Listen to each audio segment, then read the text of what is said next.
the Bush administration eagerly exploited post 9/11 sentiment, channeled it into a wrathful direction, and pursued a foreign policy in its first term that was basically the geopolitical equivalent of a psychotic episode.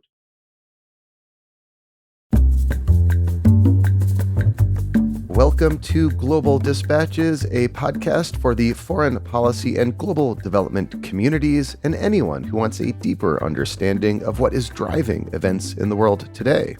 I'm your host, Mark Leon Goldberg. I am a veteran international affairs journalist and the editor of UN Dispatch. Enjoy the show.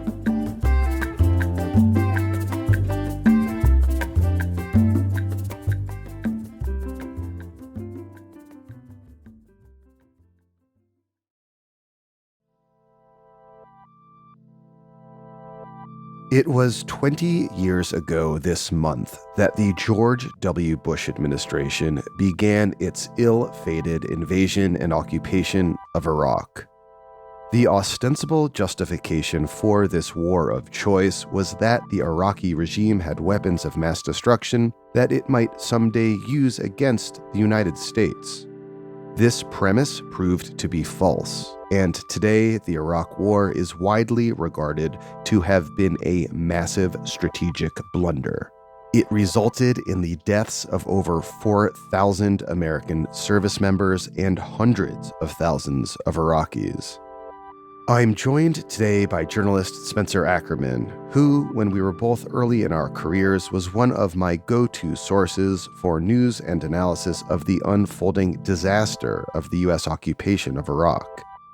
In our conversation, we ask the question, now with 20 years of hindsight, why did the U.S. launch this war?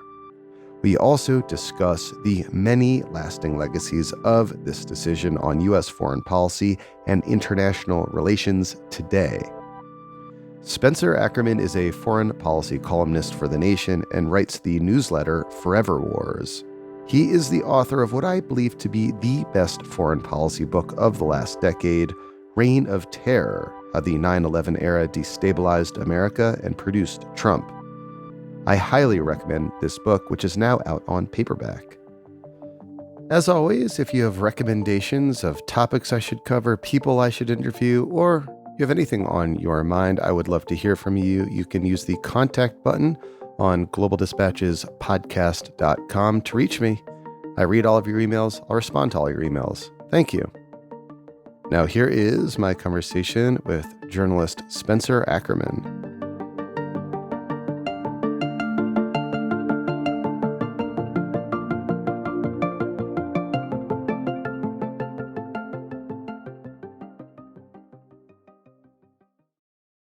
If I were to ask you 20 years ago why the U.S. decided to invade and occupy Iraq, how would you have answered that question back then compared to how do you answer that question today? Back then, I would say I was not at a great point in my life. I was, I think, more than I even realized, deeply 9/11 pilled and high on the same kind of American exceptionalist supply. I was just about to turn 23 years old when the US invaded Iraq, and I probably would have said that given the threats shown by 9/11, the Bush administration's case for the war is shoddy and full of obvious nonsense. Some of it less obvious nonsense than others, but it's clear that this is not really what's going on here. But at the same time, the need for a free Iraq was probably something not just worth doing, but something valorous and something that the United States, if it had the ability to do it, ought to devote its great power and wealth to do so. And that view, to be clear, at the time was the dominant view of, I would say, left of center folks at the time. And there was lots of intellectual firepower behind that view that you just articulated. Yeah, I just say that, to be honest about where I was at that point. It would ultimately turn out to be not where I've ended up. I was protesting on the streets in college. I was already a hippie back then. You outpaced me, Mark, in this and so many other ways. And, now the joke was on me, so to speak. But what I also wouldn't have said in the time is something that Alan Greenspan subsequently said in about, I think, either 2007 or 2008, in which he reflected that the Iraq War was largely fought because of oil, that this was a resource war, that this was not just limited to a resource grab concerning oil, but concerning so much else of the Iraqi state. Operations that were under the Coalition Provisional Authority, the U.S. occupation authorities, order, I believe it was Order 39 in September of 2003, that privatized Iraqi state enterprises and, more importantly, opened them up to foreign investment and really needing control. And, Greenspan said that he advised George W. Bush to invade Iraq for that reason, to secure the global supply of oil.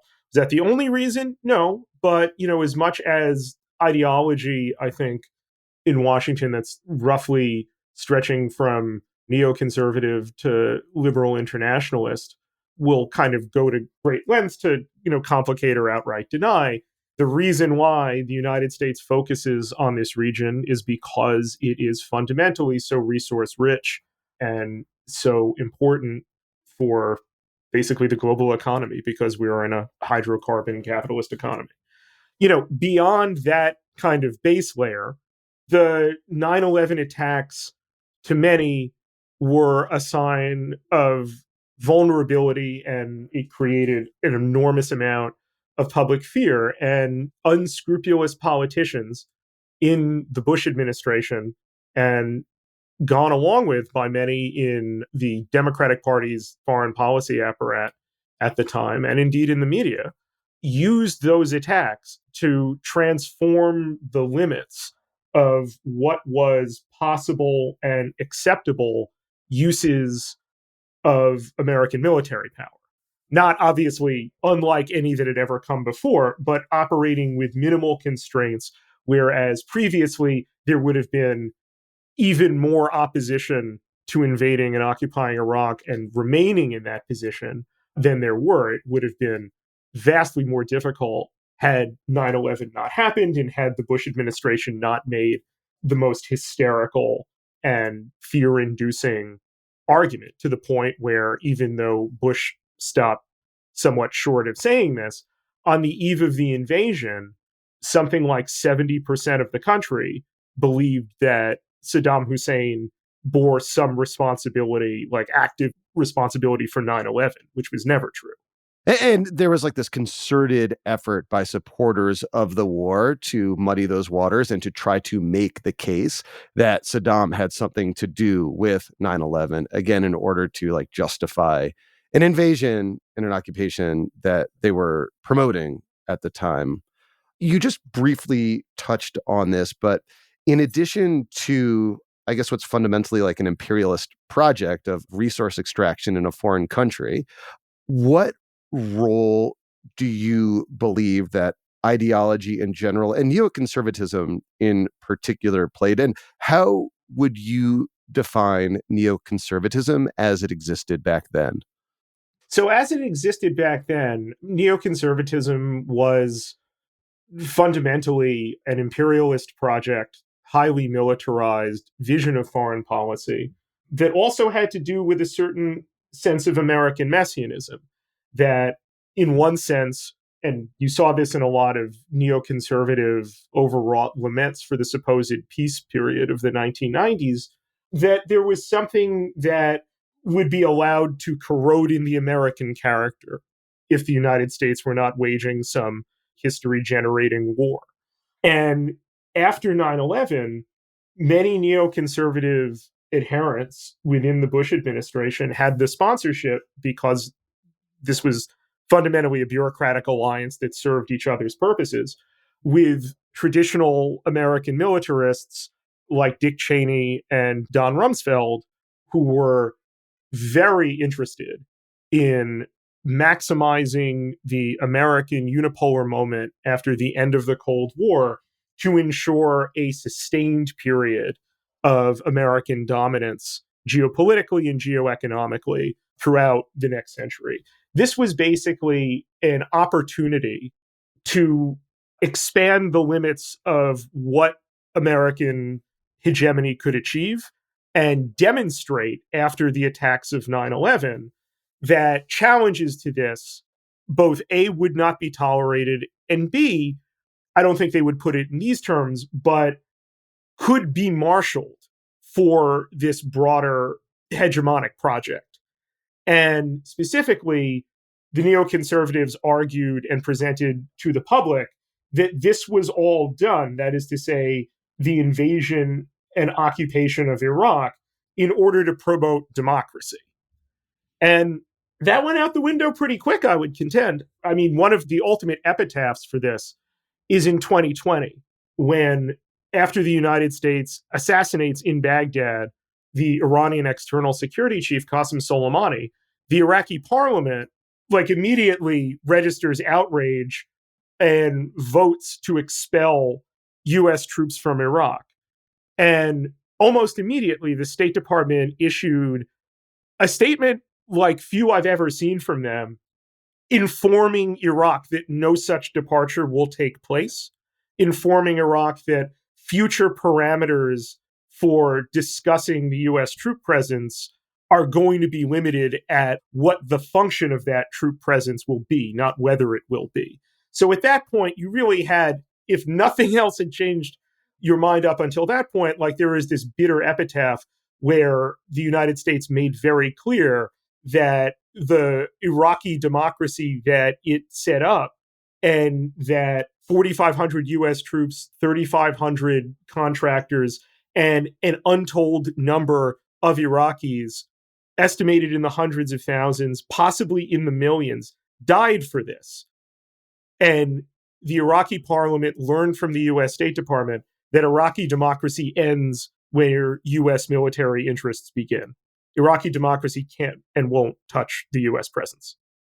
So, given the outcome of Iraq, as you just described it, to what extent is neoconservatism as an ideology still prominent in American foreign policy today? I mean, we're speaking a day or so after Ron DeSantis seemed to align himself with a more Trumpian foreign policy. And there are certainly avatars of neoconservatism out there, like Nikki Haley is one prominent one, maybe Mike Pence as well, who might be vying for the Republican nomination. But it seems that it is an ideology that's now fallen out of favor as a consequence of the Iraq debacle. I think in general that's true, but at the same time, neoconservatism has always been an elite ideology and an elite preoccupation. It has no legions, right? There's no MAGA, there's no Bernie movement, there's just nothing like that. What it is amongst, elites, from politics to corporate titans to some military figures in some degree, pretty, fewer and fewer I've found in the last generation. But, the truth is also that neoconservatism drew upon really long-standing established patterns of American imperial practice, that it is often a matter of degree to which liberal interventionism and neoconservatism disagree, and the degree to which that disagreement is about means and not about ends. And I read recently, the warnings of Bob Kagan about, what is necessary against Russia and what is necessary against China, as two cold wars simultaneously seem to be coalescing. And so that should, demonstrate that there is still an elite appetite for this, because there is so much of patterns of American geopolitical, geoeconomic practice that align with neoconservatism, and that neoconservatism can, with a great degree of intellectual honesty about this at least, say, no, we are an authentic and longstanding American intellectual tradition about foreign policy. So I wanted to ask you about the legacies of Iraq on U.S. foreign policy today. I do also want to acknowledge something that you did, that obviously one of the most important legacy is the hundreds of thousands of Iraqis killed and the some 4,500 Americans dead in the war.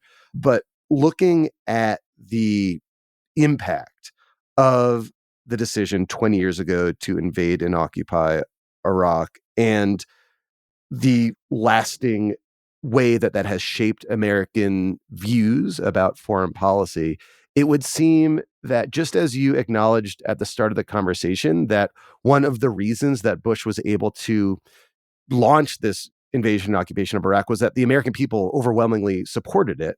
I'd say that one of the legacies of Iraq today is that the American public is kind of chastened a bit and is less willing, or less predisposed, I should say, to military adventurism. Do you agree with that?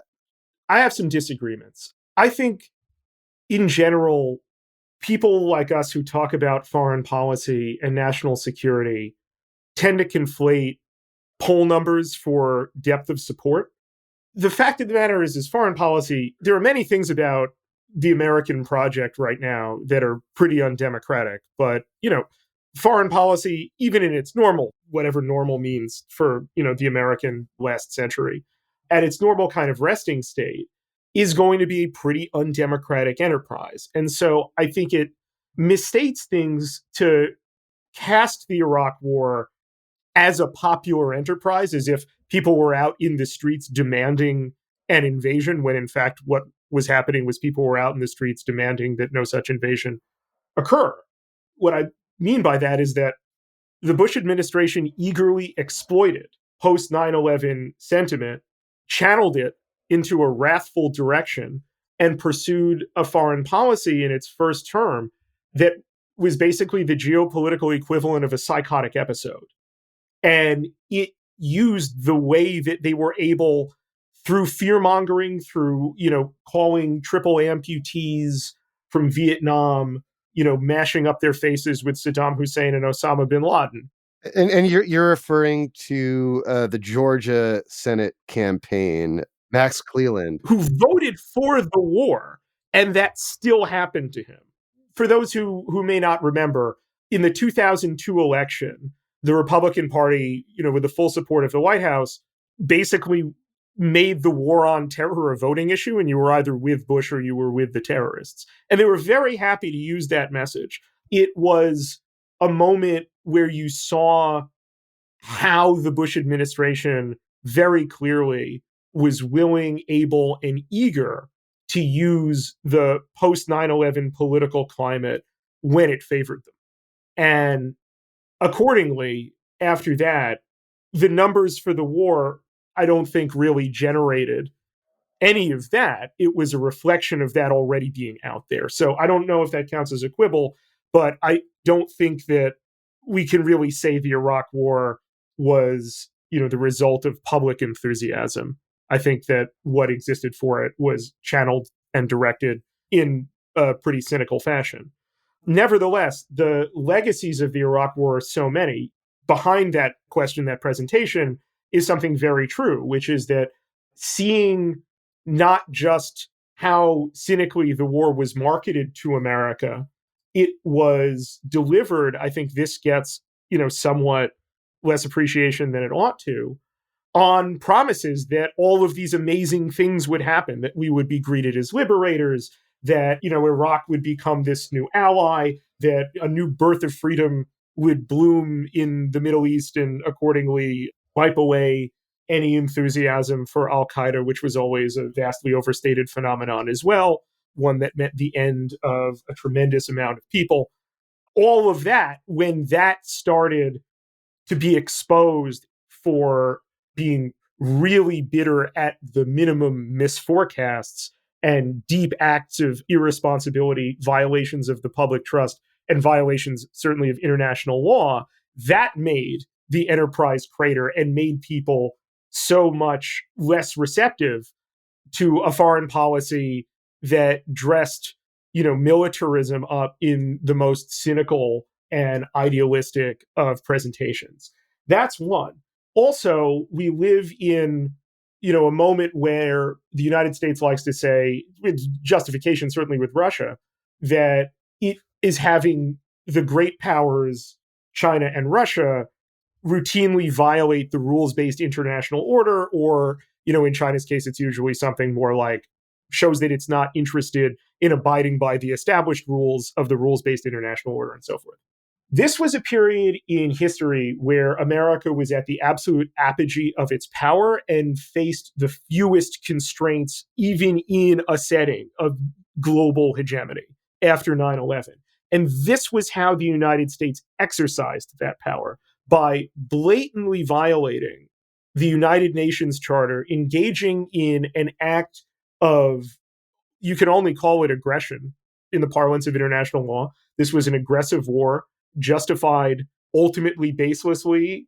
You can scale that up to deceitfully.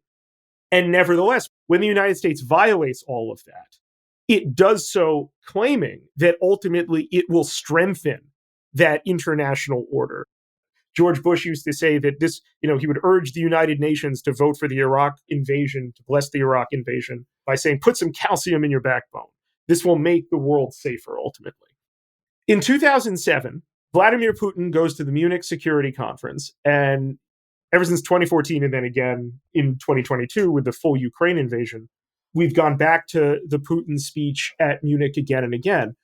One of the things that I think the United States has not faced, and I write extensively about how the United States has tried again and again and again, successfully usually, to defer a reckoning for what it did in Iraq, is Putin basically says, great international order you've built here, really rules-based, and you've set everything on fire. Like I said would happen, like Chirac said would happen, that is the leader of France, and like Schroeder said would happen, like the leader of Germany. And I'm not going to abide by this anymore. This is nonsense. This is a clear application of American aggression and raised to appear as if it is, in effect, anything Americans do internationally is lawful. And whoever they say are the lawbreakers are the lawbreakers. That's really the heartbreaking, the worst person you know made a great point meme. But in addition, Putin's apologists point to that speech and believe that Putin was saying he wanted to be an alternative to that world. In reality, as we've seen in Ukraine, as we saw, even earlier in Georgia, what Putin was saying was, I'll have what she's having. Putin was saying, if this is the way the United States guarantees an international order and calls it rules-based, that's absolutely nonsense and nothing more than the prerogative of the states powerful enough to do that, and I'll take that for myself. And so when the United States today talks about its role in the world as promoting a rules-based international order, the unfortunate reality is it did enormous and quite possibly not recoverable damage by invading Iraq. And we haven't even gotten to another legacy, which is ISIS. So 20 years on, it's clear that the shockwaves from shock and awe are still reverberating. 10 years from now or 20 years from now, do you still foresee ripple effects from that decision 20 years ago to be having a meaningful impact on international relations? Absolutely. Only Americans would think of 20 years as ancient history. This is a war that, again, depending on which epidemiological models you use, somewhere between 300,000 and 2 million people, quite possibly more, lost their lives.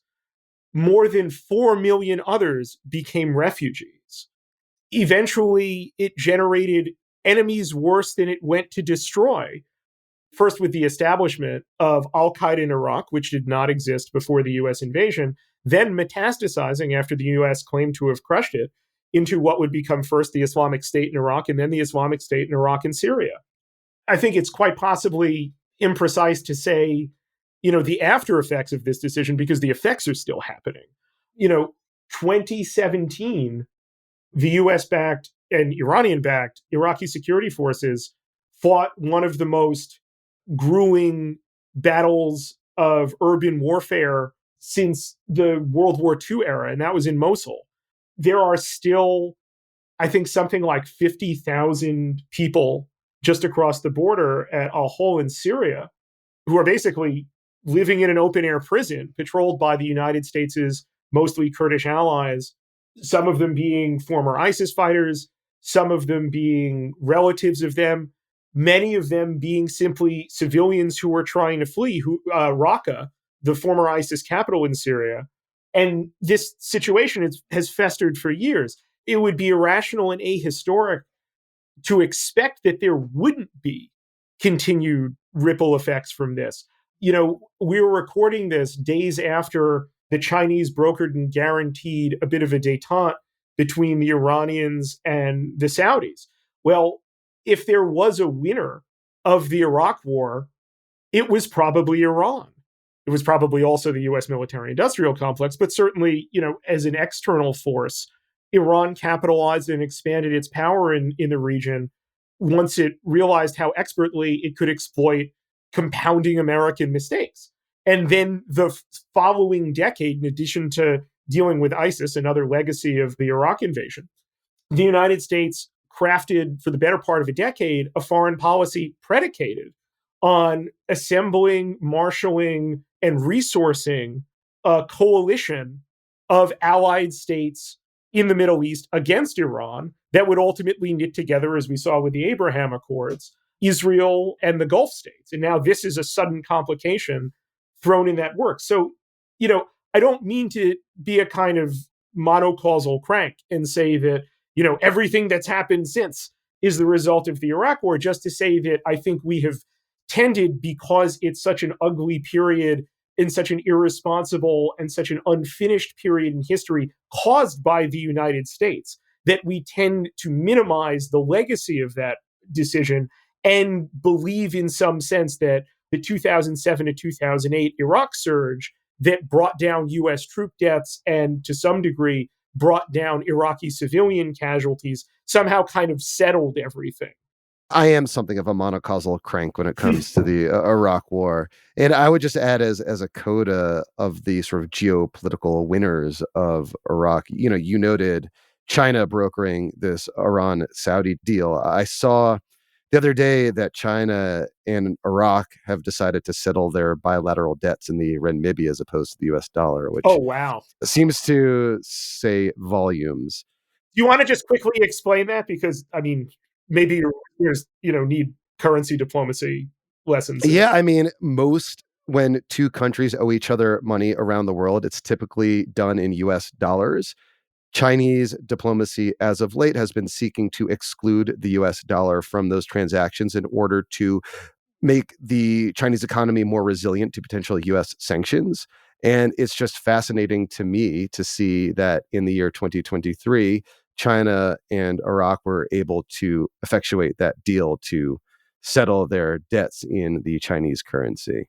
And just to add to that a bit, all global petroleum deals are done in dollars.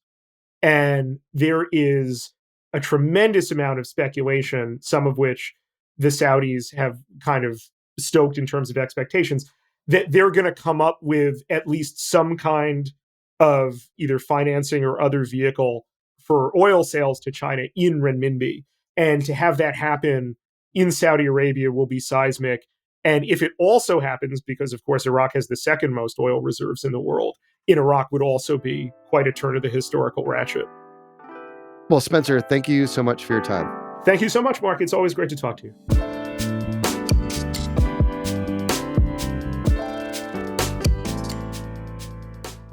Thank you for listening to Global Dispatches. Our show is produced by me, Mark Leon Goldberg, and edited and mixed by Levi Sharp.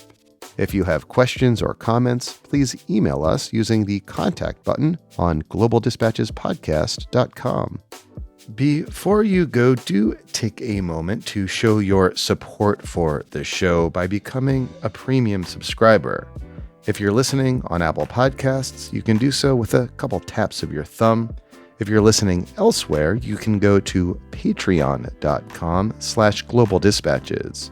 We rely on support from listeners to continue to do what we do far into the future, and by becoming a premium subscriber, you will unlock access to our entire archive of hundreds and hundreds of episodes.